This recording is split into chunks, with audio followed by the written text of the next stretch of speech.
आज की इस वीडियो के माध्यम से हम बताने वाले हैं कि डीआरडीओ सेप्टेम को आप फर्स्ट अटेम्प्ट में ही कैसे क्वालिफाई कर सकते हो।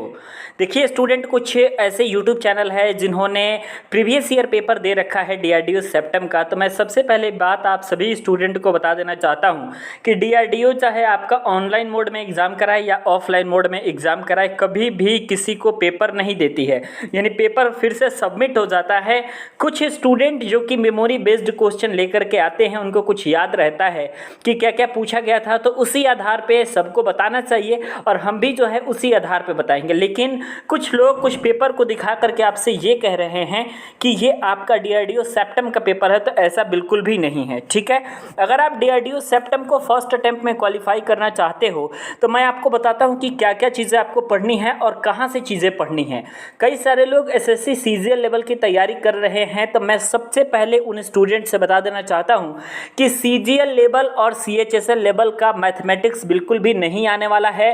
अगर आप सीजीएल लेवल और सीएचएसएल लेवल को देख करके और मैथमेटिक्स प्रिपेयर कर रहे हैं तो आप कहीं ना कहीं गलती कर रहे हैं। गलती इस मायने में कर रहे हैं कि कौन से लेवल का पेपर आने वाला है एक्चुअली में आपको बिल्कुल ये नहीं पता है और आप बहुत ही हाई लेवल की तैयारी कर रहे हैं। बिल्कुल भी नहीं, डीआरडीओ सेप्टेम के लिए कभी भी हाई लेवल की प्रिपरेशन आपको करनी ही नहीं है, इस बात को ध्यान रखिए।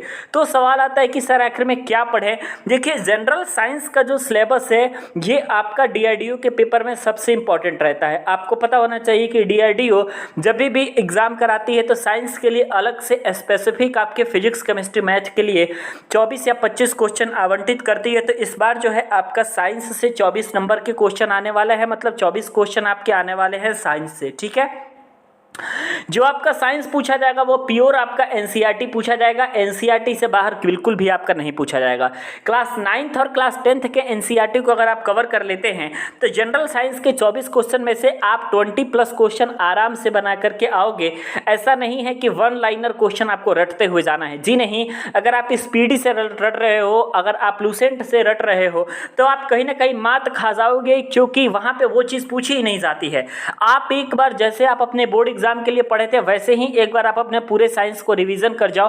100% 24 क्वेश्चन में से आप 20+ क्वेश्चन को सही करोगे। यही सेम केस आपका मैथमेटिक्स के साथ है। कई सारे लोग यूट्यूब पे भी सीजीएल लेवल का मैथमेटिक्स बता रहे हैं, सीएचएसएल लेवल का मैथमेटिक्स बता रहे हैं। और अगर मैं बताऊं, जितने लोगों से मैंने बात किया है जो कि डीआरडीओ सेप्टेम का पेपर पिछली बार वाला दिए थे सेप्टेम 9 का, तो वहां पे उन लोग बता रहे थे कि भाई 10th के जो बोर्ड एग्जामिनेशन के लिए जो एनसीईआरटी की किताब आती है या आरएस अग्रवाल की किताब आती है, इससे बाहर एक भी सिंगल क्वेश्चन नहीं पूछा जा रहा है। तो आपका अगर एक भी सिंगल क्वेश्चन इससे बाहर का नहीं पूछा जा रहा है तो फिर आप सीजीएल और सीएचएसएल लेवल का तैयार करके और फिर अपना टाइम क्यों खराब कर रहे हो। अगर आपको जनरल इतना ज़्यादा समय है ही आपके पास तो जनरल अवेयरनेस तैयार करो। आप इससे अच्छा है करंट अफेयर तैयार करो, जितना ज़्यादा तैयार करना है, जिस लेवल का तैयार करना है करिए। सीजीएल लेवल का, आईएएस लेवल का, सीएचएसएल लेवल का, किसी लेवल का आप करंट अफेयर तैयार करिए। लेकिन जो आपका मैथ और साइंस जो कि मेजर पोर्शन है, अप्रॉक्सीमेट 50 क्वेश्चन इससे आने वाले हैं, यहाँ पे बिल्कुल भी स्टूडेंट आप गड़बड़ी मत कीजिए।